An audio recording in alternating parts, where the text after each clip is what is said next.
this is a preview / prediction. I'm really, really curious. Yeah, Keith, they did. Keith said the 2 a.m. shows hit different. I agree. Um, I really want to hear what your guys' thoughts are on this game. So, as we always do, Lolo, start us Woo. off. Man, I am so glad we have actual things to talk about now and just actual football games. It's actual things that are going to happen. Amen. And just we can sit here and just at the end of the day enjoy, the show they are putting on for us. The thing that I am most excited to watch, I think for the first few weeks, I'm going to be locked into the trenches as usual.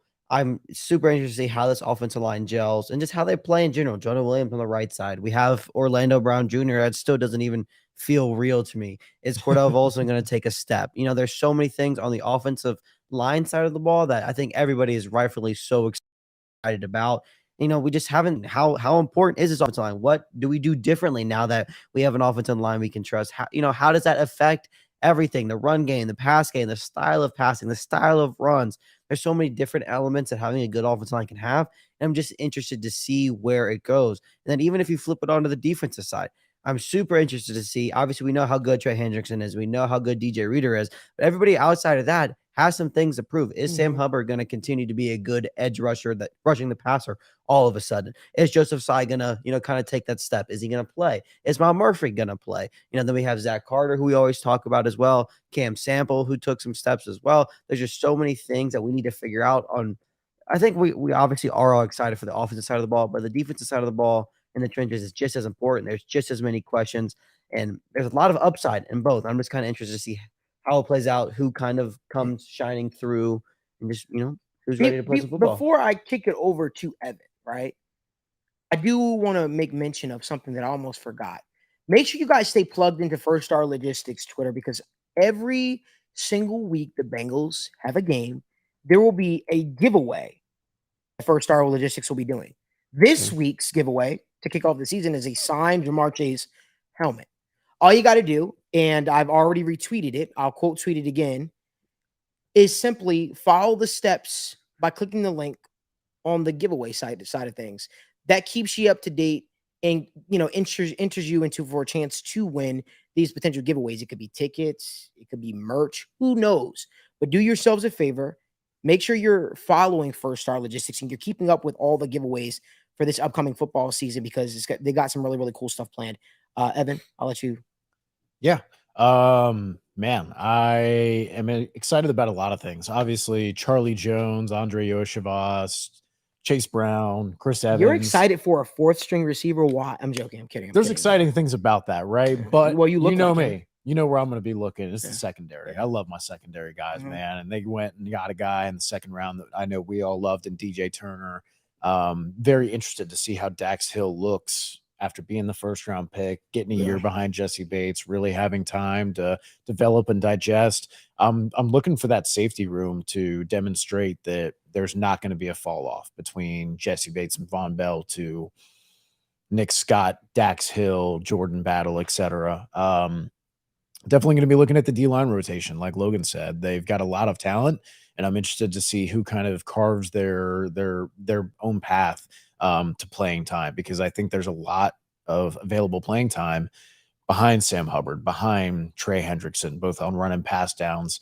And I think Cam Sample is really kind of playing with his head on fire for that job, and we'll see if Miles Murphy can kind of whip himself up into shape a little bit and kind of maybe the game slows down for him a little bit and he takes a step.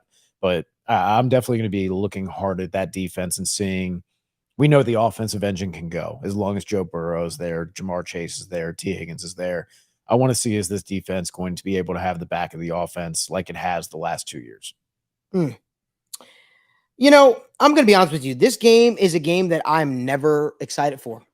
The Bengals just have struggled against the Browns in the Joe Burrow era, and it's weird because Andy Dalton dominated for a good portion for the Cleveland Browns. That is not to say Andy Dalton's better than Joe Burrow. That is not what I'm here. That is not an angle that I'm here to spin. What I am going to say, though, is the Browns have been the Bengals' Achilles heel. The Browns present problems. You want to talk about a test for Jonah Williams right out the gate? You got it. Myles Garrett, and who else? What's Zadarius? You got those guys right out of the gate. So if we want to know if Jonah Williams has a chop at right tackle, we'll find out this game. We'll find out this game. But you know what? I tend to believe that the Bengals offensive line is going to look to form, right? I tend to believe that the Bengals will be able to put it together. I'm curious to see if Denzel Ward's actually going to play. I know Evan told me right before the show he's trending upward. It looks like he could potentially play this week. You want to put the best on the best, but you want to talk about a smash mouth game right out the gate.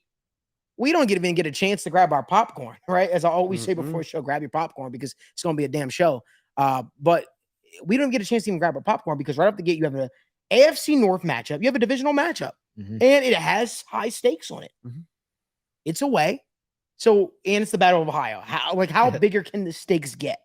For me, if we want to know how the structure of our offensive line is going to hold up, this game will be a good telltale for it. I think the Browns do present some unique challenges for the Bengals, right? The biggest thing for me, and we do this every single game, is we talk about what are some of the strengths of this Browns team. Well, I'll tell you. You can't let the Browns get out to an early lead, in my opinion. Because then you're forced to play mistake-free football, because if you don't, the Browns have one of the strongest running games in the National Football League. Trenches are dirty. Oh, my God, yeah. And the Browns can literally use that to dictate the pace of the game.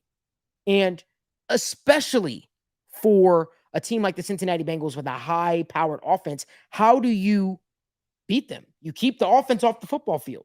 You churn out yards. You make the defense sweat. You make the defense get tired because you're running the ball down their throats.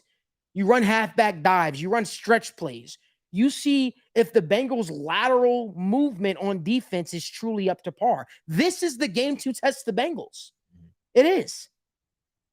Do not sleep on Deshaun Watson, too. Let me just say this, because I do think that there's a lot of disrespect out there. Do I think Deshaun Watson is of what we thought he was at one point in time, of the elite quarterbacks in the National Football League, of top 5, of top 3? Probably not. He's probably not that anymore. But he's still a damn good, capable quarterback, in my honest opinion. And I don't think the results of what we saw last year is indicative of what we're going to see this year. Do not be a fool's gold. Do not believe that he just simply is just a horrible quarterback now. I'm not inclined to believe that. He still has some scary weapons. Amari Cooper is one of the best route runners in football. They traded for the dude from the Jets, Elijah. I love Elijah Moore. Elijah Moore. Do not highway robbery. Sleep. Yeah. Oh man. Do not sleep on it. Don't sleep on it. I'm telling you. Don't sleep on it. And I feel like we can. They still have David Njoku at tight end. They still present problems for the Bengals. Now, do not let my praise of the Browns fool you to think that I'm picking the Browns to win. That's not happening. We're not doing that. But I am telling you, this game can be a lot easier on the Bengals depending on what happens. Like for me, if the Bengals win the coin toss, if I'm the Bengals and I win the coin toss, I'm accepting. Right. I'm letting my offense start with the ball. I'm not deferring.